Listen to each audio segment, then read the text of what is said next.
সকলকে আমার আনন্দিত জয়গুরু।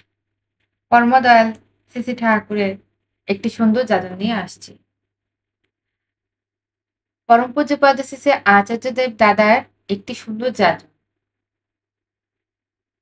আজ কি খাচ্ছি আগামীকাল তা মনে থাকবে না, কিন্তু আজকে যদি আমি একবেলা না খেয়ে একটা মানুষের ক্ষুধা নিবৃত্তি করি, ১০০ দিন পরেও তা সমানভাবে মনে থাকবে।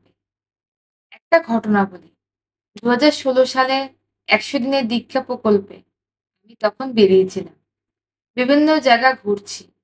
সকালে একটা রুটি আর রাত্রে ২ টো রুটি। এই ছিল আমার সারাদিনের খোরাক। একদিন ট্রেনে গুজরাটের ভাদোদারা যাচ্ছি। বেশ তখন রাত। ট্রেন থেমেছে কোনো এক স্টেশনে। হঠাৎ এক অজানা ব্যক্তি মিস্টার চক্রবর্তী, মিস্টার চক্রবর্তী বলে ট্রেনের ভিতর খোঁজাখুঁজি করতে লাগল। আমি চুপ করে আছি। নিশ্চয়ই আমাকে খুঁজতে না। এই অচেনা দেশে আমাকে কে খুঁজবে? অবশেষে ডাকতে, ডাকতে যখন ট্রেনের এই মাথা থেকে ও মাথা ঘুরে এসে কাউকে পেল না, তখন আমি বললাম, "আমি একজন মিস্টার চক্রবর্তী আছি এখানে।" তখন সেই অজ্ঞাত পরিচয় ব্যক্তিটি ২ টি ফুড প্যাকেট আমার হাতে দিয়ে গেলেন। বললেন, "আপনার জন্য কেউ খাবার পাঠিয়েছেন।" আমি জানতে চাইলাম কে? তিনি বলতে পারলেন না কে পাঠিয়েছেন। আমি রেখে দিলাম। আমার সঙ্গে যারা ছিল তারা খুলে দেখল তাতে অন্ন আছে। আমি তাদের বললাম, "রেখে দাও। সামনে স্টেশনে ট্রেন থামলে নেমে দেখবে অন্ধকারে ২ জন লোক বসে আছে। তারা সমস্ত দিন কিছু খায়নি। তাদের দিয়ে আসবে।"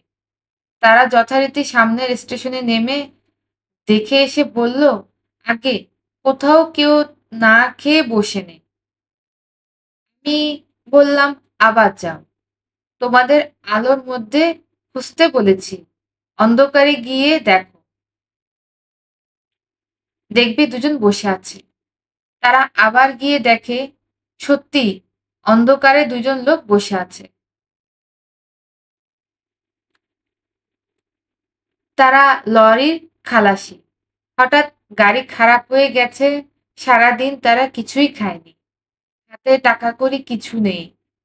তখন আমার সঙ্গীরা তাদের হাতে ২ টো খাবারের প্যাকেট তুলে দিয়ে বললেন, "এই ট্রেনে সৎসঙ্গের আচার্যদেবের জ্যেষ্ঠ পুত্র যাত্রা করছেন।